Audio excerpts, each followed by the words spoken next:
Hi everyone, good morning. Thanks for joining. Today we are starting a new series and we have a new speaker and he was one of our um, co-founder in the MK Azure user group. So he is going to present today the Azure Compute Services and he is starting from the deep dive for the virtual machine. This is going to be part of the new series for Azure 303 certification. This is mainly for the architect, but most of the areas what we are covering here, it will be useful for the engineer as well. So it's not something like it's only applicable for architects.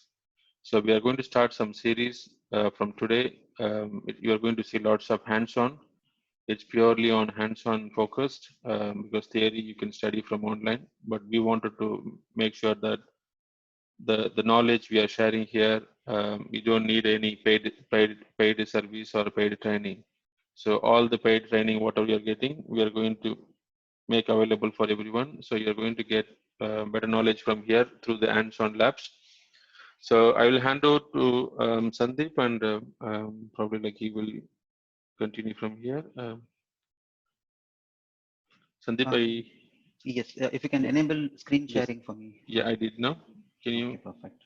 Yeah, I'm able to share now. Hope everyone's able to see my screen and can hear me loud and clear. Right, okay. So good morning all. Welcome back to the Azure sessions hosted by MK Azure user group. Up till last week, like Karthik just mentioned, we had covered the fundamentals focusing on AZ 300, 900 Microsoft exam. So from this week, we will focus on uh, Since we'll continue our Azure journey by focusing a little more in detail into the various services provided by Azure with an aim to prepare for the AZ300 examination, which is Azure Architect Technologies. So even like Karthik mentioned, for those who are just here to get a good understanding of Azure and not focusing on the architecture itself, these sessions will still provide you a good level of understanding on the various Azure services. Karthik, we are able to see the screen, right? My shared monitor? We can see. Okay, thank you. Right. Let me just keep on. Just a bit about myself. My name is Sandeep Sangatuvan. I'm a cloud solution architect currently working at Deloitte. I specialize in both AWS and Azure-based cloud services. I'm an AWS certified solution architect, and I've also passed the Microsoft certification exam for architect technologies. So let's quickly jump on to Azure VM. So what is an Azure VM? It is basically an Azure service that will let us create and use virtual machines in the cloud as infrastructure as a service. You can use Microsoft Azure virtual machine when you need a scalable cloud-based server running a Windows or Linux operating system. So by taking advantage of Azure infrastructure as a service, you can run VMs on an ongoing basis, or you can stop and start it later with no loss to your data or server settings. Again, each VM, it provides for its own virtual hardware, including CPU, memory, hard drives, network interface cards, and other devices. We'll of course look at it a bit more detail as we go through the demo. Um, so how do we provision a VM, or how do we create a VM? A VM can be provisioned in a variety of ways. Um, we can do it using the Azure command line interface, or CLI as they shortly call it, which is used to create and manage Azure resources from the command line, or using scripts. We can also create them using the Azure portal. So this method provides a browser-based user interface to create VMs and their associated resources. In today's demo, we will use the portal, of course, to create and run the VM. And the Azure PowerShell module is used to create and manage, again, Azure resources from a PowerShell command line. So if you're more comfortable using the Azure, the Windows PowerShell feature, then you can use the PowerShell. And another option is to use the ARM template, which is basically a JSON file that defines the infrastructure and configuration for your project. And you can, so basically use that programmatically to recreate an environment. So once you have the full setup ready, you create an ARM template, and then you can replicate the environments using the ARM template, which is basically a JSON file. A little bit more on the on the different types of VMs which Azure offers. So there are 6 types of VMs which is available in various sizes. So basically, each type and size varies based on number of CPUs in the VM and how much memory it has and other parameters. So the most common one is, of course, the general purpose VM, which is a balance of CPU and memory. It's ideal for deploying it as your test servers, your dev servers, or if you want to install small or medium databases, or like a simple traffic web servers, then you can just go with a general purpose VM, which again comes in several flavors which are listed here. But again, we can see it when during the demo what each of these mean in a quick way.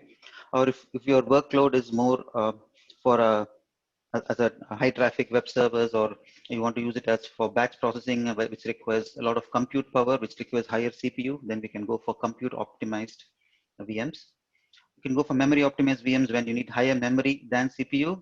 Like if you are running a relational database server, or you want to do caching, then a memory optimized server may be a better option than a compute optimized one. And in those instances which needs more storage, higher IOPS and throughput, then you can go for a storage optimized VM, which like use cases could be like using for big data or NoSQL databases where you require high throughput. And Azure also offers high-end, very niche servers like GPU and high-performance compute for uh, uh, they're basically VMs targeted specifically for heavy graphics rendering or video editing and anything which requires a really high-end performance. So this is in a nutshell the different types of VMs which Azure offers. Again, the pricing varies based on what kind of VM you choose, how much compute resources each VM has, and the pricing model. There are a couple of pricing models, or 3 pricing models really at this moment. You can either go for a pay as you go, you can go for reserved instances or spot instances. When you say pay as you go, it means you just pay for the compute capacity by the second. So they publish hourly rates or monthly rates of what your VMs will cost, but then you just pay for what you really use. There is no long-term commitment or any upfront payments, and then you can start and stop the server at any time. So when you stop the server, you stop paying for it, and then when you start it again, you start paying. So that is the pay as you go. It's the most expensive service among the other services, but it provides you the maximum flexibility. The reserved instances is again you're purchasing compute power in advance. So you advance purchase a VM for either 1 year or for 3 years, and then you specify which region you want the reserved instance to be. So when you kind of give a commitment, then you save up to 72% of the pay-as-you-go pricing because of with going with a reserved instance. And spot instance, which was recently introduced, you can purchase unused compute capacity at deep discounts, so up to 90% saving. So if you're, but again, there is no guarantee that the VM will be available all the time. So this can be useful if you have workloads that can tolerate interruptions. So you have a VM available for some time and it could not be available later on. And if your execution time is flexible, there is no guarantee that your jobs will execute in a certain period of time. But if you're on a budget and you want to save money, and when time is not a real factor, then you could go for spot instances.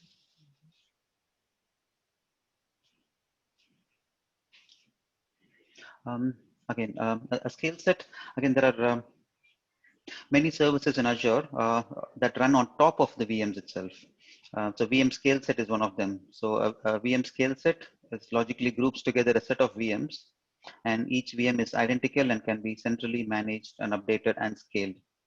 So you can define metrics that automatically increase or decrease the number of VMs. So you can think of it like, okay, you just say that, okay, I want similar VMs based on a certain load. You want to increase the number of VMs you have in a set, or reduce the number of VMs. Like you could want to have more VMs on busy days, and you could have a fewer number of VMs. So you're paying for less number of VMs on those days, which like a weekend, or when there is not much use of those VMs themselves. The metrics can be, either CPU utilization percentage, or it could also be a scheduled one. You could say, I want 10 VMs on weekdays, and then just 2 VMs on a weekend and stuff like that. You can also schedule the number of VMs you want. And you have the option of using a load balancer, which again Azure provides as a part of the VM scale set option. So you're able to elastically increase the number of VMs you have. So let's go ahead and log into the Azure portal and try creating a VM. So what we are going to initially cover in this demo is a simple design here where we try and host a virtual machine, make it run as a web server. We put that inside a virtual network. I mean, every resource within Azure will reside in a virtual network. And as an administrator, we'll try an RDP into the newly created virtual machine, enable it as a web server, and then try and access it over the internet as an end user, um, the new web server which we just created. So this is something which we will try and do now. So what we'll basically do is we'll Sandeep, sorry to interrupt. yeah, sure, Guys, anyone has any question before we jump into demo? Like, are sure. you following? Like, do you have any specific questions to clarify?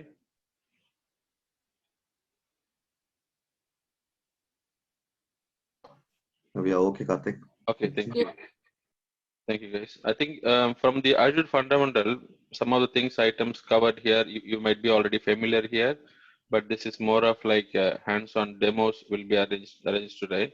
So you are going to see like the end-to-end creation, how you are setting up the VM configurations, as well as the virtual network, subnet.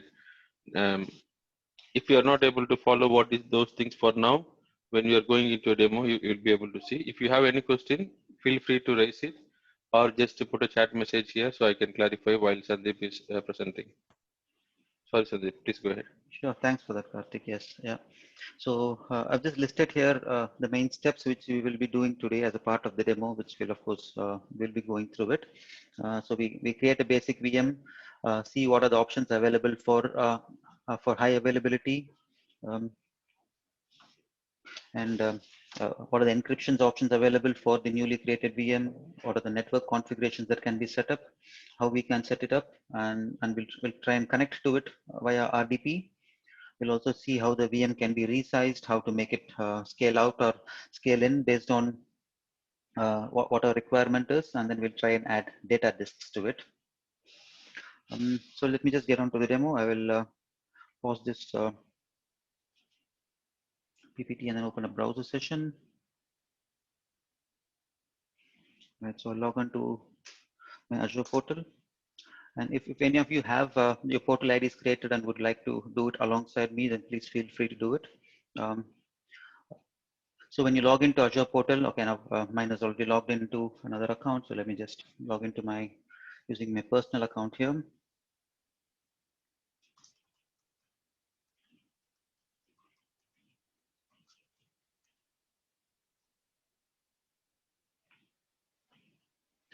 So the first thing when you log into your Azure portal, you're presented with the Azure portal dashboard, where you can see all the resources you have in a high-level dashboard view.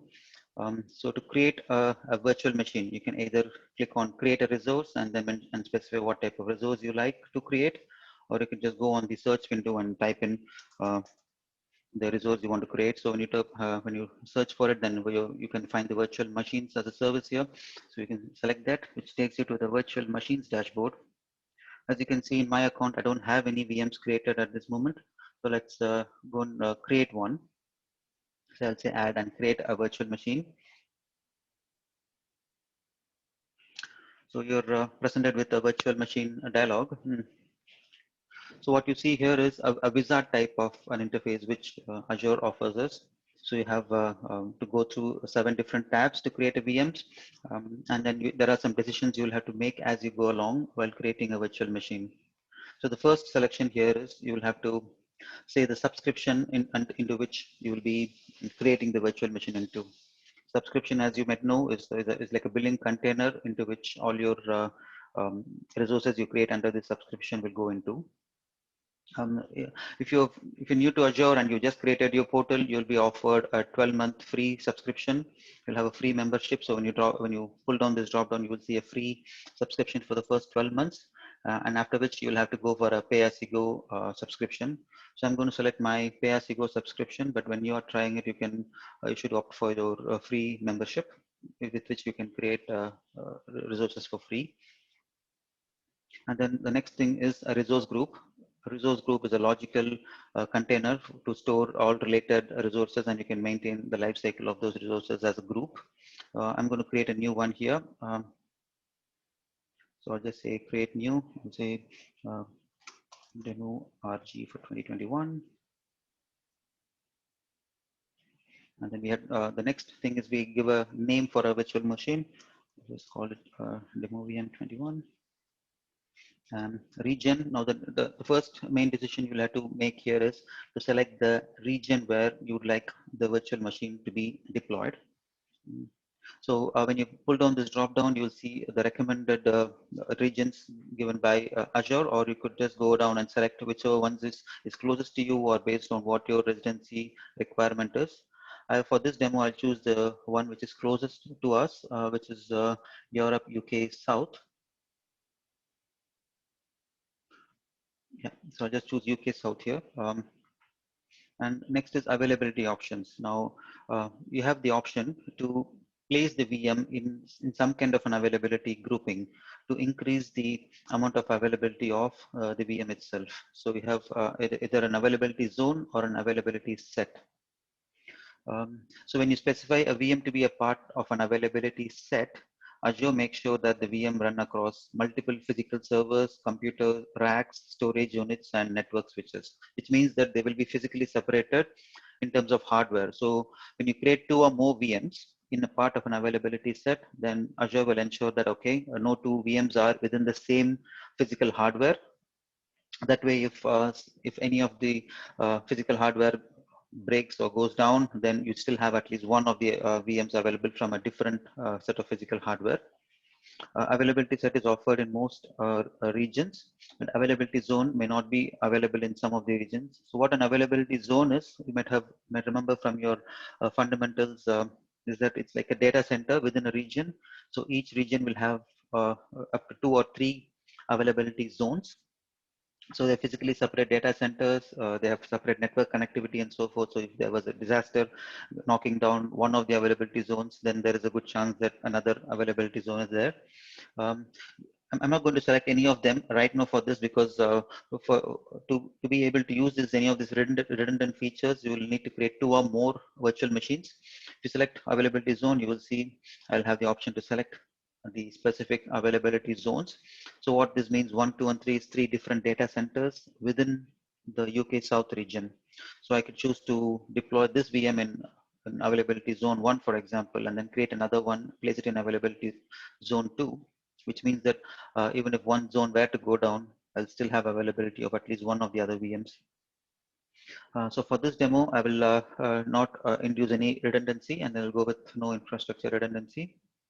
The next decision is the base operating system which you would like in your VM. So it could be either a Windows virtual machine or a Linux-based virtual machine.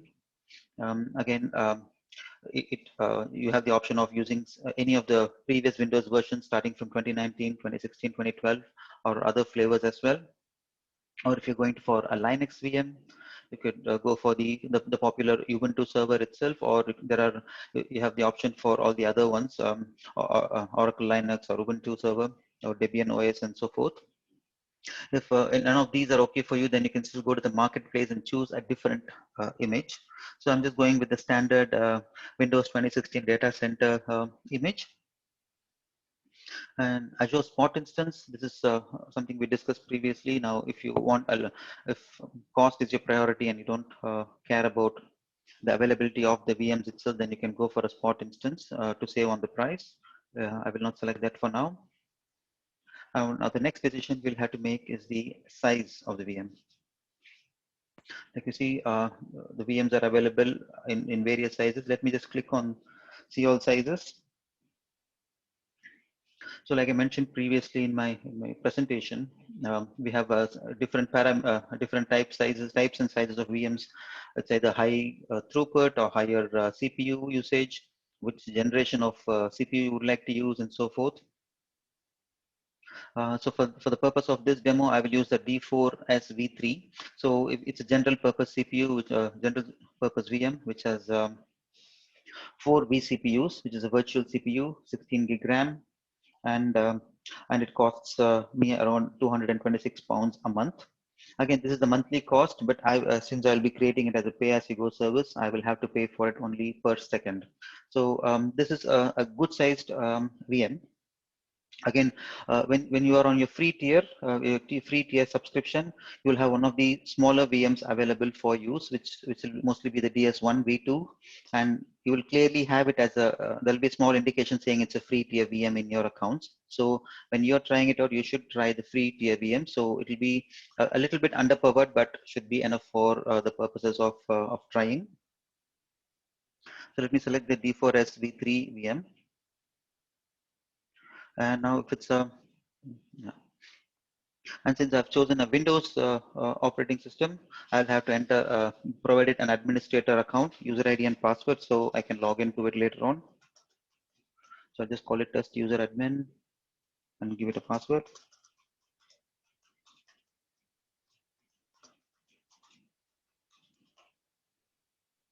Test user admin, I'll copy that. And the next one is to provide, is to decide what type of inputs we will need. Input traffic should be allowed into the VM. So if you want a public inbound port, so you want the VM to be available over the internet, then we will have to say which are the ports we wanted to be opened for that VM. Or if you want the VM to be available only within your virtual network, then you can and make it into a private kind of a VM, then you can mark it as none. But since we would like to connect to it remotely from our homes, then I would say, okay, I want to allow selected ports. And I will say select only the RDP ports, which means that it's port 3389. Using this, now a public IP will be allocated to this VM, and I will be able to connect to it remotely. Then we have the option of licensing. Let's say if you already have a prepaid license, which is usually the case with corporates, where they work out a deal with Microsoft and pay for Windows licensing in bulk, and they can utilize the same licenses when they deploy new VMs in the cloud. So if that is the corporates can save up like 49% of the VM cost. But since we are a retail user, we will not select this option. So we'll go with the licensing provided by Azure itself now.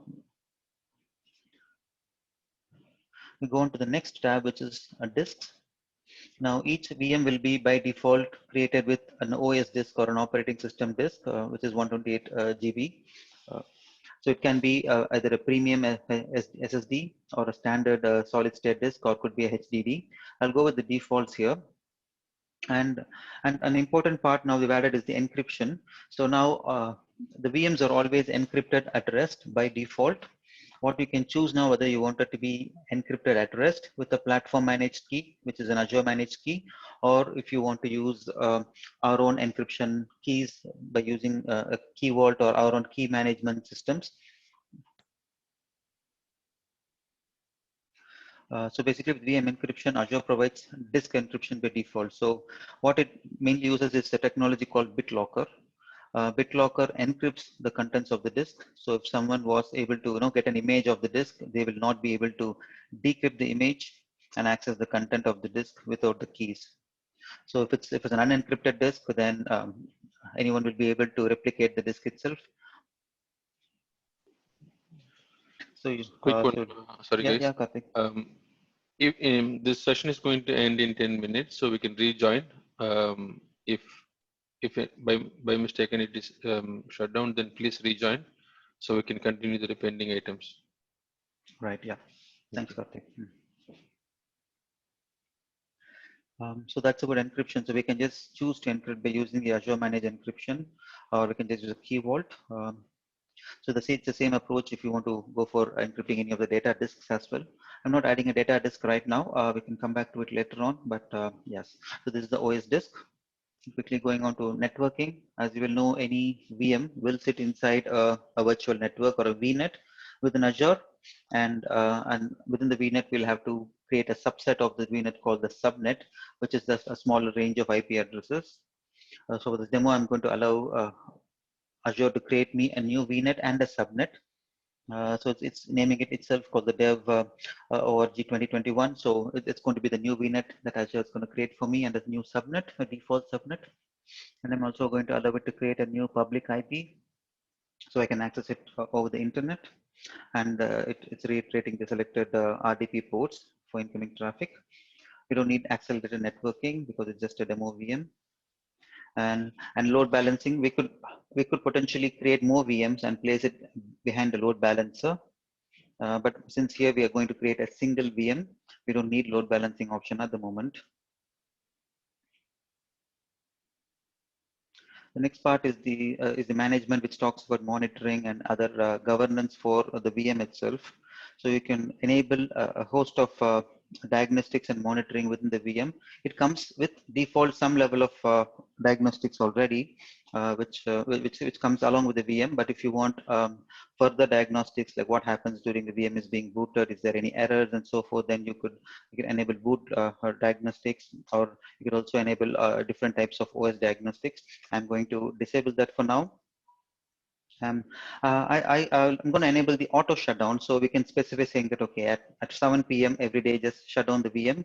So if there is no use for it, like you saw, I'll be paying 200 plus pounds per month for this VM. And if I forget to uh, shut this down, then I will be inadvertently billed for these VMs. So I'm going to enable auto shutdown for this. So at 7 p.m., I'll stop paying for this VM, and I don't need a no notification before shutdown.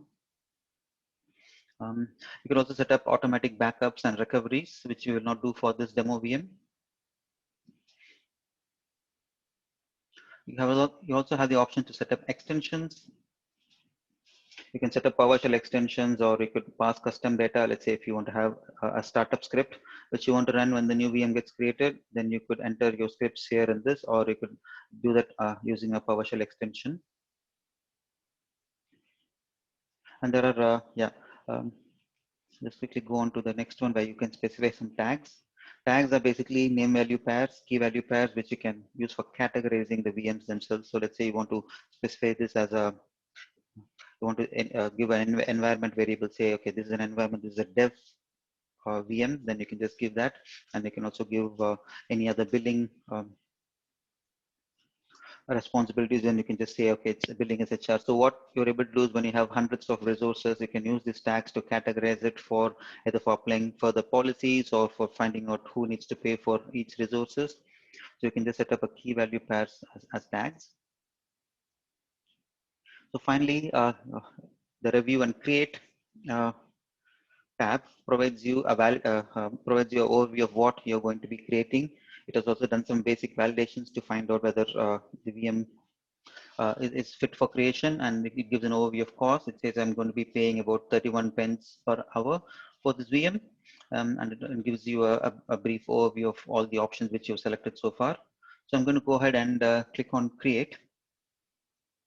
So it's going to take probably less than a minute for this VM to get created, and it will also show us what are the various components that get created as a part of the VM itself. The first one to get created is the VNet, the virtual network itself, and the public IP, and the network security groups. So those are kind of the first ones which gets created, and you'll see that in a few seconds those get created successfully. And now this is the actual VM itself getting created. No, demo VM 21 is what we named it as. Um, So I think this will take some more time, Sandeep. I think, can you go to the left-hand side and click the template and show them in the left-hand side menu, like overview, inputs, output template. okay, sure. So this is the JSON template previously mentioned. Like this, like whatever we did manually, like we went to the portal and manually clicked everything. The same thing you can do with the scripting. Like you can use Visual Studio or a Terraform.